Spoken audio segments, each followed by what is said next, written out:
Assalamualaikum warahmatullahi wabarakatuh.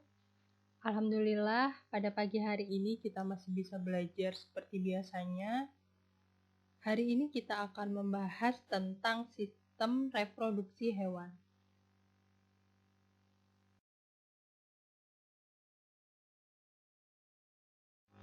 Baiklah, yang pertama kita akan membahas tentang pengertian sistem reproduksi. Istilah reproduksi berasal dari kata re, yang artinya kembali, dan kata produksi, yang artinya membuat atau menghasilkan. Jadi, istilah reproduksi mempunyai arti proses kehidupan manusia dalam menghasilkan keturunan demi kelestarian hidupnya. Sedangkan yang disebut dengan organ reproduksi adalah alat tubuh yang berfungsi untuk bereproduksi.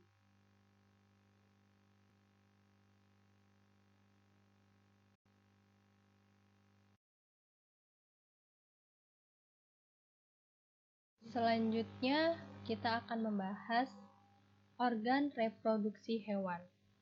Yang pertama adalah ovarium, disebut juga sebagai organ reproduksi primer, karena organ ini menghasilkan gamet betina atau sel kelamin betina dan juga berfungsi sebagai kelenjar endokrin yang menghasilkan hormon-hormon seks betina.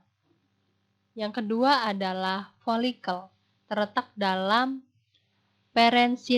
parenchyma dan sering nampak sebagai sekelompok sel yang disebut sebagai egg nest. Yang ketiga adalah corpus luteum, merupakan badan atau organ yang padat, penghasil hormon progesteron atau hormon progestin lainnya. Yang keempat adalah oviduct, juga disebut sebagai tuba fallopi, merupakan saluran yang berkelok-kelok dengan pengantungnya. Mesosalpinge. Organ ini berfungsi dalam transportasi ovum dan spermatozoa, di mana perjalanan kedua sel kelamin ini dalam arah yang berlawanan.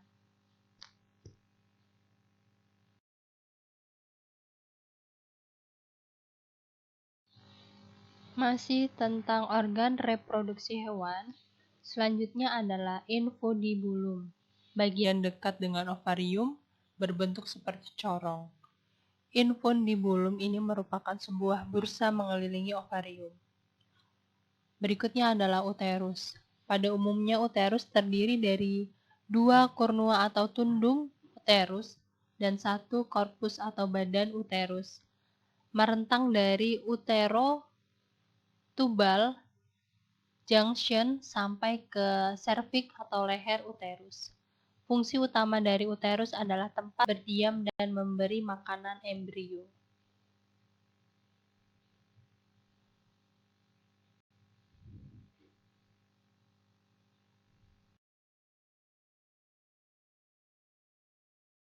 Selanjutnya adalah testis. Kelamin primer mempunyai 2 fungsi. Yang pertama menghasilkan spermatozoa atau sel-sel kelamin jantan. Yang kedua mensekresikan hormon kelamin jantan, testosteron. Berikutnya adalah epidermis. Pembuluh yang timbul dari bagian dorsal testis berasal dari ductus efferentia, terdiri dari 3 bagian, yaitu kepala, badan, dan ekor. Berikutnya adalah vas deferens, mengangkut sperma dari ekor epidermis ke uretra. Dindingnya mengandung otot-otot licin yang penting dalam mekanisme pengangkutan semen waktu ejakulasi. Berikutnya adalah penis.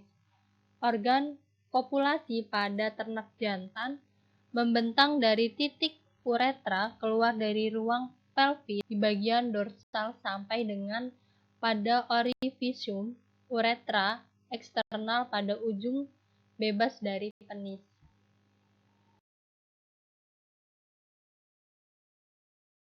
Berikutnya adalah reproduksi seksual dan aseksual. Perkembangbiakan secara seksual pada hewan melibatkan alat reproduksi, sel kelamin atau gamet jantan dan gamet betina, serta proses pembuahan atau fertilisasi. Pembuahan pada hewan ada dua jenis, yaitu pembuahan yang terdiri di dalam tubuh induk betina dan pembuahan yang terjadi di luar tubuh. Pembuahan di dalam tubuh induk betina disebut fertilasi internal, sedangkan pembuahan di luar tubuh induk betina disebut fertilisasi eksternal.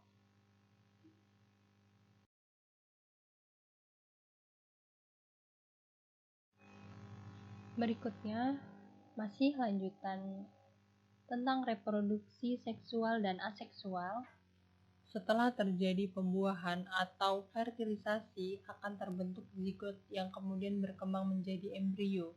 Perkembangan dan kelahiran embrio dapat terjadi melalui tiga cara. Yang pertama, vivipar, ovipar, dan ovovivar. Vivipar, hewan beternak, yaitu hewan yang embrionya berkembang dan mendapat makanan di dalam uterus, rahim, atau induk betina. Yang kedua adalah ovipar, hewan bertelur, yaitu hewan yang embrionya berkembang di dalam telur. Telur hewan ini dikeluarkan dari dalam tubuh dan dilindungi oleh cangkang. Yang ketiga adalah ovovivipar, atau hewan bertelur dan beternak, yaitu hewan yang embrionya berkembang di dalam telur, tetapi telur tetap berada di dalam tubuh induk betina. Setelah cukup umur, telur akan pecah di dalam tubuh induk dan akan keluar anaknya.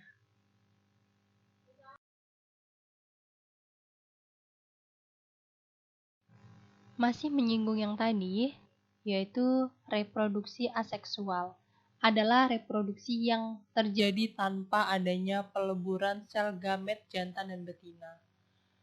Pembelahan biner terjadi pada makhluk hidup uniseluler, yaitu dari golongan Monera dan Protista. Pada pembelahan biner, dari satu individu membelah secara langsung menjadi dua sel anak. Kita bisa lihat di sini ada gambarnya, kalian bisa memperhatikan dari sel induk, replikasi DNA, pemanjangan sel, pembentukan septrum, dan pemisahan dua sel.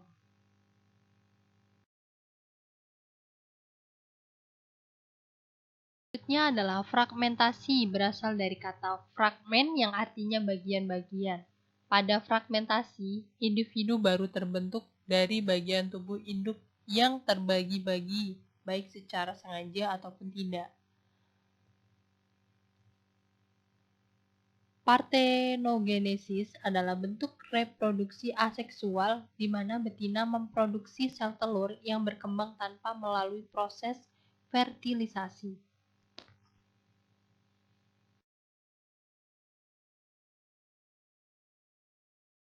Selanjutnya adalah reproduksi invertebrata. Yang pertama adalah hidra. Perkembangbiakan secara seksual yaitu dilakukan dengan pembentukan testis dan ovarium yang terdapat pada satu tubuh. Alat tersebut masing-masing menghasilkan spermatozoid dan ovum. Hasil pembuahannya adalah zigot yang selanjutnya akan berkembang menjadi hewan baru.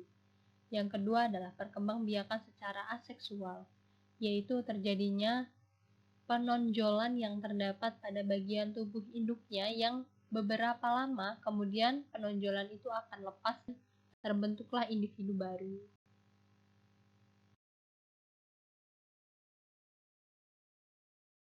Selanjutnya adalah cacing pita. Tubuh cacing pita terdiri atas segmen-segmen yang disebut proklotid. Pada setiap proklotid terdapat ovarium yang menghasilkan ovum dan testis yang menghasilkan sel sperma. Bila sel telur dan sel sperma sudah masak, maka terjadilah pembuahan di dalam proklotid yang menghasilkan zigot. Berikutnya adalah cumi-cumi. Kebanyakan cumi-cumi melakukan reproduksi dengan cara seksual. Diawali dengan jantan merayu betina menggunakan warna kulit mereka, dan jika diterima oleh betina, kemudian menggunakan lengan yang disebut hectosotylus dan mentransfer paket sperma disebut spermatopore ke betinanya.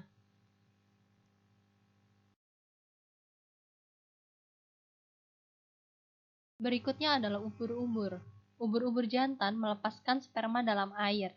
Betina membawa telurnya di mulutnya atau perut. Ketika sperma yang dilepaskan di dalam air bersinggungan dengan telur betina, mereka dapat dibuahi. Di sini ada gambarnya, kita bisa perhatikan gambarnya.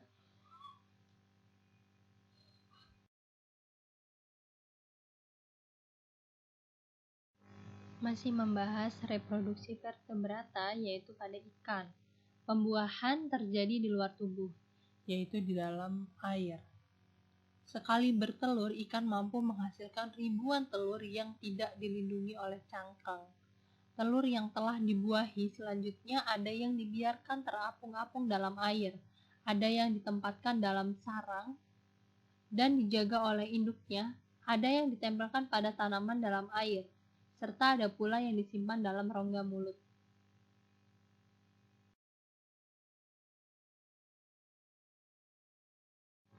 Berikutnya adalah amfibi. Katak juga bertelur dengan fertilisasi eksternal. Telur yang telah dibuahi akan tergerombol di permukaan air. Setelah 6 hari, telur akan menetas, menghasilkan berudu atau kecebong. Berudu hidup di dalam air dan bernafas dengan ingsan. Setelah mengalami metamorfosis selama 1-3 bulan, ia akan berubah bentuk menjadi katak.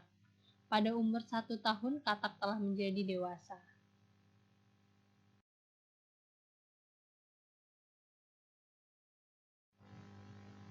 Berikutnya adalah reptilia. Umumnya, reptilian bersifat ovipar, dan ada pula yang bersifat ovovivipar.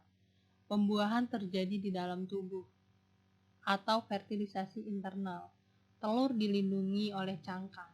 Telur yang dikeluarkan ada yang disembunyikan di dalam pasir. Selanjutnya adalah aves atau burung. Semua jenis burung bereproduksi dengan cara bertelur atau ovipar.